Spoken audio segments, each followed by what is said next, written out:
Hi hello ಎಲ್ಲರಿಗೂ ನಮಸ್ಕಾರ. Welcome back to Sushi's kitchen. ಇವತ್ತು ನನ್ನ ಕಿಚನಲ್ಲಿ ವೀಟ್ ಶಾವಿಗೆಯಿಂದ ಶಾವಿಗೆ ಬಾತ್ ತೋರಿಸ್ತಾ ಇದ್ದೀನಿ. ತುಂಬ ಟೇಸ್ಟಿಯಾಗಿರುತ್ತೆ. ನಾನು ಇದಕ್ಕೆ ಅನಿಲ್ ಶಾವಿಗೆ ತೊಗೊಂಡಿದ್ದೀನಿ. 180 ಗ್ರಾಮ್ ಇದೆ. ಇದನ್ನು 1 ಲೀಟರ್ ತಣ್ಣೀರಲ್ಲಿ ಸ್ವಲ್ಪ 2 ನಿಮಿಷ ನೆನೆಸ್ಕೋಬೇಕು. ನಂತರ ಸ್ಟ್ರೈನ್ ಮಾಡ್ಕೊಂಡ್ಬಿಡ್ಬೇಕು. ನೋಡಿ, ಈ ಥರ ಸ್ಟ್ರೈನರ್ ತೊಗೊಂಡು ನಂತರ ಇದಕ್ಕೆ ಇಡ್ಲಿ ಪಾತ್ರೆ ಇರುತ್ತಲ್ವ ನಮ್ಮ ಮನೆಯಲ್ಲಿ, ಯಾವುದಾದ್ರೂ ಸರಿನೇ, 1-2 ಗ್ಲಾಸ್ ನೀರು ಇಟ್ಕೊಂಡು ಅರ್ಧ ಲೀಟ್ರು ಒಂದು ಸ್ಟ್ಯಾಂಡ್ ಇಟ್ಬಿಟ್ಟು ಅದ್ರ ಮೇಲೆ ಸ್ಟೀಮ್ ಮಾಡ್ಕೋಬೇಕು. ಸ್ಟೀಮ್ಗೆ ಇಡ್ಲಿ ಪ್ಲೇಟ್ಗಳಾದ್ರೂ ಯೂಸ್ ಮಾಡ್ಬೋದು, ಇಲ್ಲ ಯಾವುದಾದ್ರೂ. ನಾನು ಈ ಥರ ಇಟ್ಕೊಂಡಿದ್ದೀನಿ.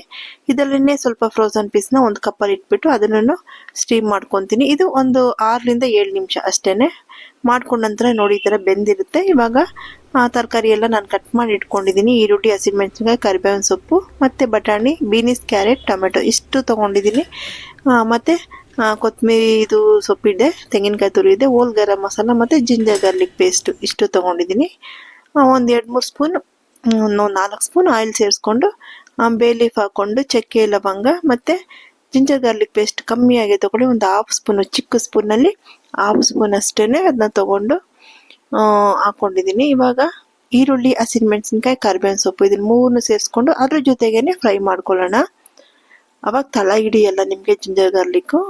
ಆನಿಯನ್ ಸೇರಿಸಿದಾಗ ಈ ಥರ ಸ್ವಲ್ಪ ಹೊತ್ತು 1-2-3 ನಿಮಿಷ ಫ್ರೈ ಮಾಡ್ಕೊಂಡು ನಂತರ ತರಕಾರಿಗಳನ್ನ ಸೇರಿಸ್ಕೊಳ್ಳೋಣ.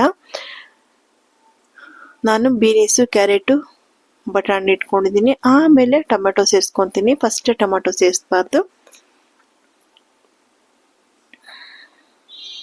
ನೋಡಿ, ಬೀನೀಸು, ಕ್ಯಾರೆಟು ಮತ್ತು ಬಟಾಣಿ ಆಲ್ರೆಡಿ ಸ್ಟೀಮ್ ಆಗಿದೆ, ಅದನ್ನು ಸೇರಿಸ್ಕೊಂಡೆ ಒಂದು 3-4 ನಿಮಿಷ ಆಯಿಲಲ್ಲಿ ಹೀಗೆ ಫ್ರೈ ಆಗಲಿ.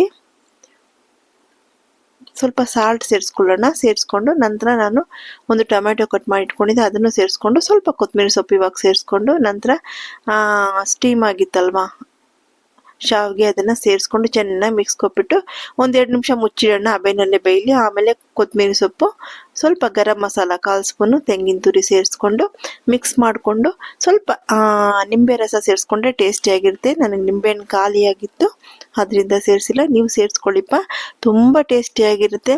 ಡೈಲಿ ಚಪಾತಿನೇ ತಿಂದು ಬೋರ್ ಹೊಡೆದಿದ್ರೆ ಈ ಥರ ಮಾಡ್ಕೊಂಡಾಗ ವೀಟಲ್ಲಿ ಹೆಲ್ತಿಯಾಗೂ ಇರುತ್ತೆ, ಟೇಸ್ಟಿಯಾಗೂ ಇರುತ್ತೆ. ನೋಡಿ ಎಷ್ಟು ಸಖತ್ತಾಗಿ ಬಂದಿದೆ, ತುಂಬ ಕಲರ್ಫುಲ್ ಆಗಿದೆಪ್ಪ. ನೀವು ಮಾಡಿ ನೋಡಿ ಎಷ್ಟು ಉದುದ್ರಾಗಿ ಬಂದಿದೆ ನೋಡಿ. ನೀರೇನು ಹಾಕೋ ಅವಶ್ಯಕತೆ ಇಲ್ಲ, ನೀವು ಸ್ಟೀಮ್ ಮಾಡಿಕೊಂಡ್ರೆ ಅಷ್ಟೇ ಸಾಕು. ಫಸ್ಟು ತಣ್ಣೀರಲ್ಲಿ ನೆನೆಸ್ಕೊಳ್ಳಿ 2 ನಿಮಿಷ, ನಂತರ ಸ್ಟ್ರೈನ್ ಮಾಡಿಬಿಟ್ಟು ನೀವೊಂದು ಹಬೆನಲ್ಲಿ 6-7 ನಿಮಿಷ ಬೇಯಿಸ್ಕೊಳ್ಳಿ ಅಷ್ಟೇ. ನೀರೇನು ಬೇಕಾಗಿಲ್ಲ. ತುಂಬ ಟೇಸ್ಟಿಯಾಗಿರುತ್ತಪ್ಪ. ನೀವು ಮಾಡಿ ನೋಡಿ. ನನ್ನ ಚಾನಲ್ನ ಸಬ್ಸ್ಕ್ರೈಬ್ ಮಾಡಿಪ್ಪ, ಲೈಕ್ ಮಾಡಿ, ಕಮೆಂಟ್ ಮಾಡಿ, ಆಯಿತಾ? Thank you.